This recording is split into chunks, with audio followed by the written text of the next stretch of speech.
start off with looking at the ITIL definition of a service. A service is a means of delivering value by facilitating the outcomes that customers want to achieve without the ownership of specific costs and risks. Customers and value. Okay, are we saying that we ignore our users? Most definitely not. Users and customers are, well, they're stakeholders in our IT service provision. So let's just look at the difference between them for a start, and then let's look at whether we are truly concentrating on just our customers, because no, we're not. But let's just explore this concept for a little while. Let's just say that we all went out, a group of us, and I decided that I was going to take you all out for a coffee. And we walk into a coffee shop and I offer to buy you all a coffee. Who's the customer? That would be me. And who's the user?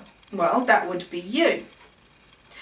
So, the coffee shop themselves, they are the service provider and I am the customer and you are the user. So do the coffee shop really care as to whether you like your drink or not?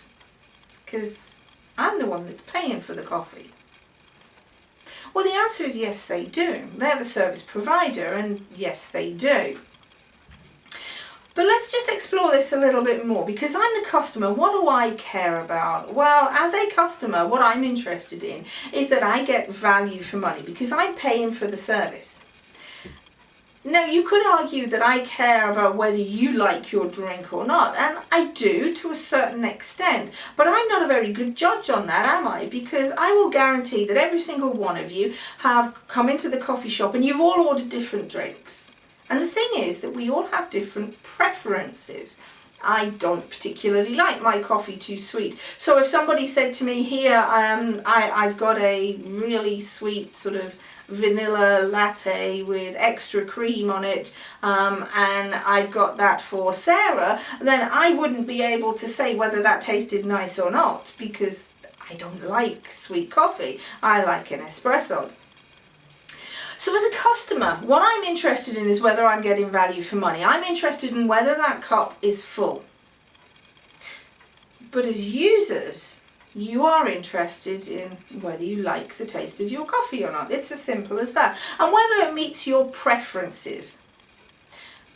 Now, as a customer, I am going to perceive value for money if that cup is full, but also if your preferences are met. In other words, if you like your coffee.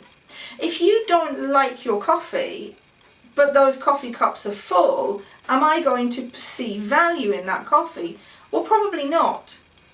Which is why the service provider, in other words the coffee shop, is interested in whether you like your coffee. There's something else there. And that's that you influence me. Because you see, if you don't like your drink, then we're probably not going to go back to that coffee shop again. Because the next time I say to you, come on, let's all go out for a coffee, you're going to say, yeah, that's fine, but we're not going there because I didn't like it last time. So a customer is interested in whether the cup's full, but the user is interested in what it tastes like. But the service provider, well, the service provider needs to make sure that both the preferences and the perceptions are met. It's not just about facilitating that outcome. It's not just about delivering a drink. It's about making sure that the drink tastes nice and that the customer perceives value for money. So, a service is a means of delivering value by facilitating the outcomes, that's the coffee, that customers want to achieve without the ownership of specific costs and risks. I'm going to be mean now, because I can. Without the ownership of specific costs and risks, do I care how much of what I'm spending is in that cardboard cup? In other words, do I care how much that cup cost? No. Do I care how much I'm spending on milk? No. Do I care how much of what I'm spending or the cost of my coffee is on heating the water? No. Do I care how much of my coffee is spent on the lid? No, I don't. As a customer, and I'm probably the world's worst customer because I am quite demanding, as a customer, I just want bottom line. That's all I want. Just tell me how much it's going to cost me, total, all in. I don't want a breakdown of costs. So again, without the ownership of specific costs, I don't care. And it's up to you as a service provider, Mr. Coffee Shop, it's up to you to negotiate with your suppliers the best deal for cups and the best deal for lids and the best deal for milk. I'm not going to take ownership of that. All I want is a coffee for me and all of my friends. Without the ownership of specific costs and risks, do I care whether that barista has been trained in how to use the steam portion of that coffee machine so that they don't burn themselves? Let's be realistic about this. No, I don't. No, I don't. I don't want to take that risk. I'm not going to own that risk. I am going to assume that by going to the service provider, that service provider, in this instance a coffee shop, I'm going to assume that they have acknowledged that there are risks and they have taken steps to mitigate against the risk. It's not down to me as a customer to take ownership of that risk. It's not down to me as a customer. When was the last time you walked into a coffee shop and asked somebody if they'd been trained? That's not my responsibility. And you could argue that it's not even any of my business. So a service then, a means of delivering value by facilitating the outcomes that customers want to achieve without the ownership of specific costs and risks. So let's just summarize that. Value is the fact that I want to go and get a cup of coffee. I'm the customer, but we also care about what our users' preferences are and whether the customer has perceived value. And no, as a customer, I don't want to break down in specific costs or specific risks.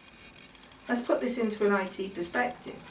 It's a means of delivering value by facilitating an outcome. We deliver the ability to send and receive email. We don't type that email for our customers. We deliver an ability. We facilitate that outcome. We'll give them the ability to send and receive email, but it's up to them to type the email and to send it. It's up to them to receive the email and to read it.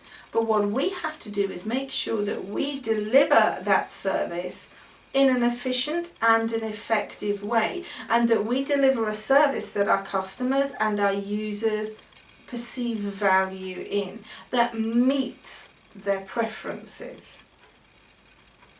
And so the definition of a service, it can be applied to absolutely any industry sector when you consider it. It's not just about IT, but here in ITIL we use this definition in that ITIL perspective, looking at how we facilitate an outcome by delivering value and ensuring that our customers perceive value from everything that we do. If you want any more information about the difference between a customer and a user, or the definition of a service or the perception of value, then please feel free to contact me at the email address at the bottom of the screen.